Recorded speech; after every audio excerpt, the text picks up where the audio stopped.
Greetings fellow souls. In this video we're going to be having a look at this new acquisition. It's called Jangklife. Now I do not know what is meant by that, but that is indeed what it's called.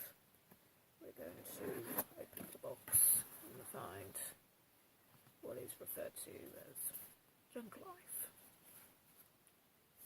Jangklife lithium electric grinding machine. It's made in China. Okay, so inside the box we have yet another box, this one being smaller than the first box we had a look at. We have a dual-ended USB cable using the older standard of USB micro USB and not USB-C as I perhaps had initially expected. Selection of bits and pieces, which we'll have a look into very soon. We have the manual, power tools, rotary tool sets,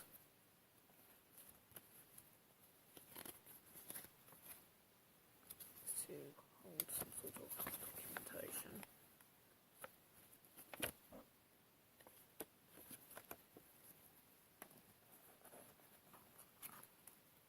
Warning card. The machine belongs in the miniature electric drill. After 20 minutes of continuous use of the machine, please let the machine have a rest. Cool down. In order to prolong the life of the machine, do not charge the battery when it is completely out of power. Okay. Right, so first and foremost, I presume the main power tool is inside this box, so we are going to open up this box. We're going to take a good look inside. The bloody ripping the box at this rate. On. There we go. Right.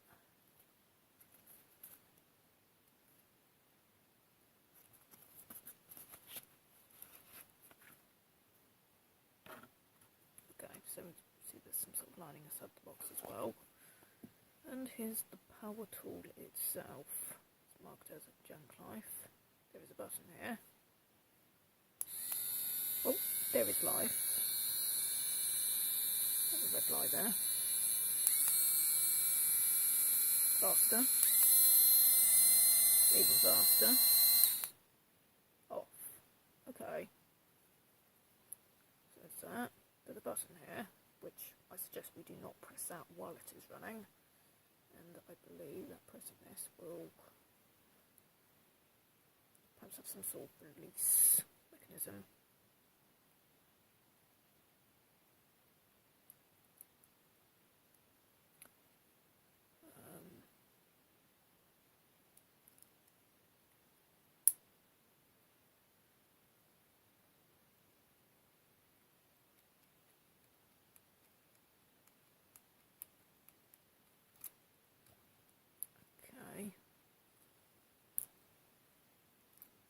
Okay.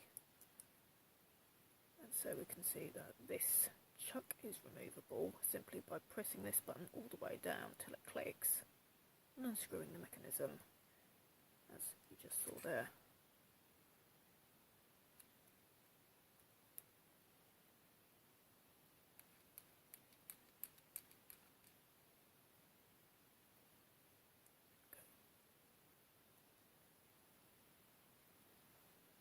Yeah, so we can see that when we press this down, it stops the golden spindle from continuously rotating. If we let go of it, we can rotate it. Let's see.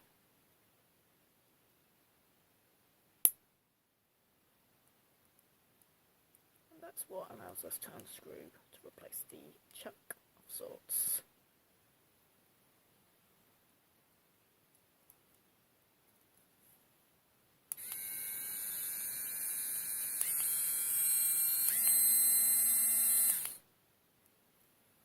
And that's really it, really. That's the main part of the tool.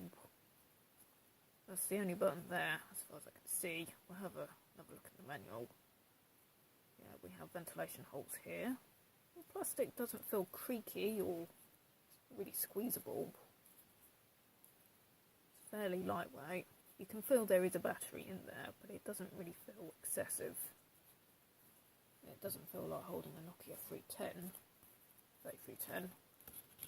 Okay, so we have spindle in the manual here. We have chuck, spindle locking button, heat dissipation holes, speed indicator, and the recessed power speed button is a USB charging port at the base of the tool.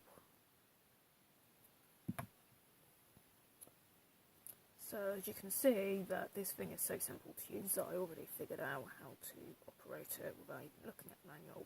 I just had to look at the manual after I'd figured things out for myself. I think it's quite a newbie friendly tool, with that being said. Okay, so we have nut, insert grinding head, tighten the nut by hand.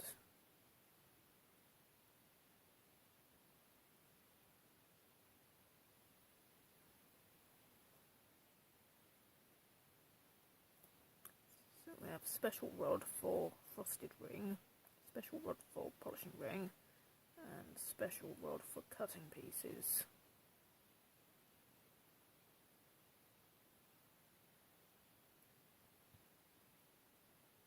Okay, let's have a quick look at the selection of bits that are provided.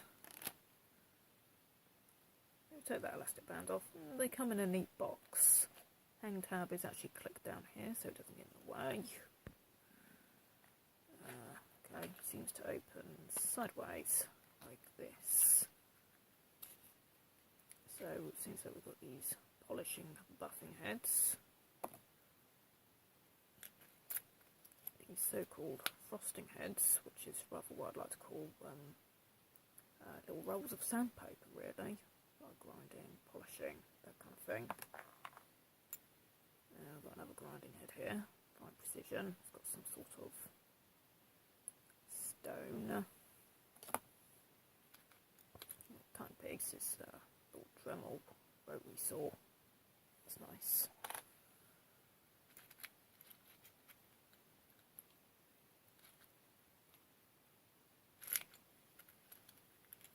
More of these sanding heads. Looks like a lollipop. Oh, sweet. We have this as well.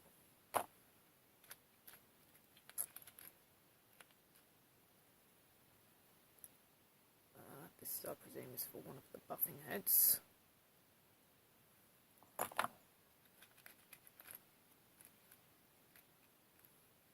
And we have more of these chucks. Not sure if that is the correct word for them, but I like to call them chucks. So you can have a nice variety of different rods, different thicknesses in there, different gaffs, different cross-section sizes. All of these puff pastry hangman cylinders. Got loads and loads of these sandpaper heads, which is probably a good thing because I like to imagine that they probably wear down pretty quickly. Well, yeah, more of these chucks. Well, I wouldn't say that's very janky for about $8.50. It's about $8.50 or about £10. I think it was about £10 for the entire package. There we go. There's the head section for the cutting piece. This, as we see.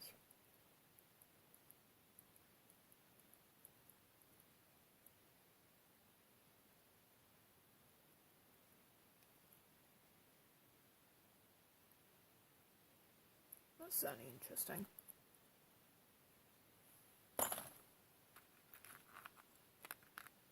And we have drill heads. How's that for cool? Got a nice variety of different drills, which is good for circuit board projects. That's the main thing that I got this for. Drilling holes in circuit boards, cutting, dremeling. Yeah. I think this is kind of a quintessential, maybe the most essential power tool right after the soldering iron. So we've got a very fine precision sanding piece here. There's these fine tiny little drill heads. a few more of these pieces somewhere, but I never had the appropriate tool for such. More sanding bits. That was kind of interesting. This has got a rubberized grip on it. It's either another way of polishing, or it's meant to have some sort of grip on the... Well, I've got a screw head there, so I'm not sure if that's like yet another piece for the rotary cutter.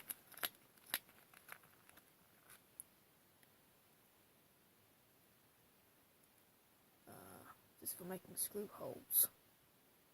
I don't really know for sure, but I think that might be for making screw holes with a specific width for the cross sections. And there's just more of these buffing and sanding pieces. Yeah, I think that offers a lot of clout. Offers quite a lot of clout for money. I bought it from a UK seller on eBay.